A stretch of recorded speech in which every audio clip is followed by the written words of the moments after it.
안녕하세요, 주야TV입니다. 오늘은 소드에 숨겨져 있는 히드카드 로쿠규, 그리고 소드를 이끄는 해군 원수 아카이누라는 영상입니다.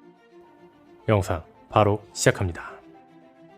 이번 1117화에서 드레이크가 소드들이 입원한 병원에 등장했는데, 드레이크는 와노쿠니 편에서 CP0와 함께 싸우다 쓰러졌습니다.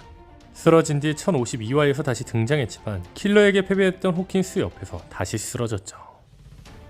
그런데 여기서 생각해볼 게 있습니다.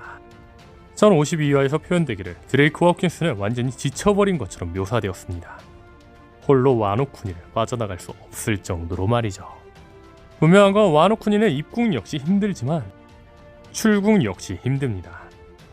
물론 두더지 항구라는 정규 항구를 통해 빠져나갈 수 있습니다. 다만 현재 드레이크는 백수해적단에 잠입한 해군이지만 와노쿠니 사람들에게는 백수해적단으로 알려져 있습니다. 즉, 백수해적단으로 알려진 드레이크가 홀로 와노쿠니를 빠져나가기에는 힘들다는 거죠. 다만 드레이크가 소드에게 몰래 연락을 했고 소드와 함께 와노쿠니를 빠져나간 걸지도 모릅니다. 하지만 루피 일행이 막 에그헤드에 도착했을 시점, 에그헤드 전날 해군본부 소장이자 소드 프린스는 드레이크와 통신이 안 된다고 하였습니다. 즉, 드레이크는 G14 지부에 있는 소드의 도움으로 빠져나온 건 아니라는 겁니다. 그렇다면 누가 드레이크를 도와서 소드의 병원으로 간 걸까요? 이에 대해서는 떡밥이 있습니다. 오로성은 와노쿠니에서 니카가 나타나 니카에게 사왕에 쓰러졌다는 소식을 듣습니다. 그리고 오로성은 고무고무 열매 각성자 루피를 죽이려는 임무를 실패한 CP에게 말하죠. 니코 로빈 정도는 데리고 돌아오겠지. 이에 CP0는 말합니다. 반드시. 그런데 그때 CP의 방해 연파가 나타납니다. 그리고 방해 연파는 말하죠. 너희 거기서 기다려라. 내가 그쪽 갈 테니까. 오로성과 연락 중인 CP0 사이로 방해 연파가 나타났다는 건 CP0의 적일 겁니다. 현재 CP0는 천룡인 직속의 사이퍼폴 최상급 기관입니다. 즉, CP0의 적은 천룡인의 적이라는 거죠. 현재 생각해볼 수 있는 천룡인의 적은 세 집단입니다. 세계정부의 적 혁명군, 모두의 적 해적, 그리고 CP0의 적 소드. 물론 소드는 세계정부 산하, 해군의 산하인 집단이지만 소드와 CP0는 앙숙처럼 그려지고 있습니다. 실예로 소드의 드레이크는 해적과도 손을 잡는 CP0를 보며 분노했으며, 심지어 오니가시마에서는 루피의 편으로 전향해 CP0와 싸우기도 했죠. 개인적으로 저는 CP0가 천룡인의 방패를 상징하는 이지스 제로로 불리우는 상황에서 소드의 조직명이 검인 걸로 보아 오다스미 소드를 만든 이유는 CP0에 대항하는 집단을 만들기 위해서였다 생각합니다. 다시 돌아와 앞서 말한 것처럼 CP0의 적은 혁명군, 해군, 소드입니다. 이처럼 이 세 집단 다 오로성과 CP의 대화를 방해하며 습격할 가능성이 있는 만큼 와노쿠니에 있던 CP를 습격한 자가 누구다, 더 나아가 어떤 집단이라고 말하기에는 애매합니다. 분명한 건 CP는 오로성에게 로빈 납치 명령을 받았지만 이후 로빈에게 아무 일도 안 일어난 걸로 보아 CP는 방해 연파를 보낸 자에게 제압당한 걸로 보이죠. 그런데 여기서 주목할 게 있습니다. 방해하는 연파가 나오는 장면은 1052화 초반에 등장했습니다. 그런데 1052화 마지막에 뜬금없이 류쿠규가 와노쿠니에 도착하는 장면이 나오죠. 즉, 정황상 CP0의 전파를 방해한 인물은 해군 대장 류쿠규일 확률이 크다는 겁니다. 그렇다면 결론 지을 수 있는 건 해군 류쿠규는 CP0의 적, 해군 소드가 아니냐는 겁니다. 게다가 분명한 건 류쿠규가 소드라는 떡밥이 있습니다. 아시다시피 해군 대장들에게는 특징이 있습니다. 그건 바로 각 대장들에게는 고유 색깔이 있다는 겁니다. 더 재밌는 건 대장들은 각기 다른 색깔처럼 성격마저 다 다릅니다. 빨간색 아카이누는 수단 방법 대가를 가리지 않는 냉혈한으로 철저한 정의를 신념으로 하는 초강경파. 파란색 아오키지는 한껏 해이해진 정의인데 그 의미는 정의를 위해 악을 처단하려다가 또 다른 악으로 변이하는 것을 경계하는 신념. 노란색 키자루는 애매한 정의로 전략적이고 현실적인 정의관의 소유자. 악은 제거하되 경우에 따라 정의를 위해서라면 악을 이용해도 된다는 전략가의 모습이죠. 보라색 후지토라는 평소엔 유하지만 자신이 필요하다고 생각하는 것엔 고집을 꺾지 않은 강인한 성격.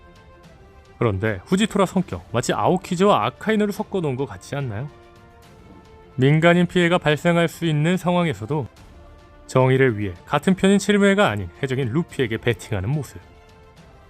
마치 정의를 위해 희생을 불가피하게 여기는 아카이누의 성격과 정의가 폭주하지 않도록 하려는 아오키즈의 성격이 섞여 있죠. 그렇다면 주목할 건 삼원색입니다. 앞서 말한 것처럼 보라색 후지토라는 빨간색 아카이누와 파란색 아오키즈를 섞어 놓은 것 같은데 실제 빨간색과 파란색을 섞으면 보라색이 됩니다. 저는 이게 오다쌤이 노린 떡밥이라고 생각합니다. 제가 이야기하고 싶은 건 초록색 류쿠규는 파란색 아오키즈와 노란색 키자루를 섞어 놓은 성격이지 않을까 싶습니다. 노란색과 파란색을 섞으면 초록색이 되는 것처럼 말이죠. 즉, 류쿠규의 성격은 정의로운 해적을 인정할 수 있는 아오키즈의 성격과 정의를 위해서 해적을 이용할 수 있는 성격이 섞여 있는 현실적으로 정의를 판단하는 타입인 걸로 보입니다. 여담으로 저는 이러한 떡밥 때문에 1052화에서 류쿠규가 등장할 때 루피와 엄청 우호적인 관계를 가질 거라고 주장하기도 했었죠. 다시 돌아와 떡밥대로라면 류쿠규의 성격과 딱 어울리는 집단이 있습니다. 바로 소드입니다. 소드는 세계 정부가 정의라고 생각하는 게 아닌 진짜 정의를 위해서 움직이는 자들입니다. 현실적인 정의를 판단하는 타입이라는 거죠. 실예로 1117화 속 우리들이 나설 차례라고 말한 소드의 의미는 베가펑크가 말한 진실에 따라 움직인다는 의미로 보입니다. 즉, 적이든 세계정부든 이들을 움직일 거라는 거죠. 게다가 분명한 건 류쿠유가 소드라는 몇 가지 떡밥이 더 있습니다. 첫 번째, 아카이누입니다. 류쿠유는 킹과 킨을 체포하며 말합니다. 난 좋아하거든 그 사람의 철저적 스타일. 그리고 루피의 현상수배지를 보고 다시 말하죠. 잘했다고 칭찬받고 싶다고 이 새끼의 목을 따서. 이처럼 류쿠유는 아카이누에게 굉장히 우호적입니다. 그렇다면 우리가 생각해볼 건 아카이누와 소드의 떡밥입니다. 저는 계속해서 아카이누가 소드라고 주장하고 있습니다. 표지 속 아카이누 팔에는 뜬금없이 검, 즉 소드의 문신이 있었습니다. 즉, 이는 아카이누가 소드라는 떡밥이 아니냐는 거죠. 다시 말해 소드의 총책임자는 아카이누라는 겁니다. 또한 현재 소드 히바리는 아카이누의 딸이라고 추정되고 있는데 그 이유는 아카이누 히바리만 유일하게 히로시마 방언을 쓴다는 거겠죠. 아카이누의 딸이 소드에 있는 만큼 아카이누도 소드라고 할 수는 없지만 주목할 만한 부분일 겁니다. 물론 분명한 건 아카이누는 1부 기준 CP와 같은 천룡인의 꼭두각시 같은 느낌이었지만 2부 기준 아카이누는 세계정부를 무조건적인 정의라고 생각을 안 하고 있습니다. 더 나아가 베가펑크의 방송을 듣는 상황 속 아카이누는 더 생각이 많아지는 느낌이죠. 다시 말해 류쿠규가 소드의 총책임자로 추정되는 아카이누에게 우호적이라는 건 역시 소드의 떡밥일 수 있다는 거죠. 류쿠규가 소드라는 다음 떡밥은 원피스 SBS 질문 코너입니다. 오다쌤은 류쿠규의 등장 전에 성격에 대한 힌트를 주었습니다. 원피스 질문 코너 SBS에서 한 독자는 새로운 두 대장 류쿠규 후지토라는 해군의 인간이면서도 어딘가 세계정부의 반감을 품고 있는 해군 대장으로 만든 거 아닌가요? 라고 묻습니다. 이에 오다쌤은 답하죠. 동요, 식은땀, 안 그랬는데요? 전혀요. 당시 후지토라는 이미 등장했던 만큼 오다쌤의 어물쩡한 대답의 의미는 류쿠규 역시 후지토라처럼 세계정부의 반감을 품고 있는 해군 대장으로 설정해 놓은 걸로 예상되었죠. 앞서 말한 것처럼 이 이유 때문에 류쿠규는 루피와 우호적인 관계를 가질 거라 예상했습니다. 닥쳐 이 병신 새끼야. 그런데 제 예상과 달리 류쿠규는 사무라이들과 싸우며 말했습니다. 너희 밖에 대해 알고 있나? 이 세상의 신은 천룡이 세계정부에 감행하지 않은 이 나라엔 없다고. 인권이. 사실 이처럼 류쿠규같이 세계정부에 충성적인 자가 세계정부의 방패라고 할 수 있는 CP를 방해했다는 건 말이 안 되기는 합니다. 다만 이 부분은 칸주루가 아카자야 사무라이인 척한 것처럼 연기라고 생각할 수 있는 부분이기도 합니다. 사실 제가 이 부분이 더 연기라고 생각하는 이유가 있는데 그건 바로 1083화입니다. 1083화 속 혁명군이 마리조아를 습격했고 이를 해군대장 류쿠규와 후지토라가 막았습니다.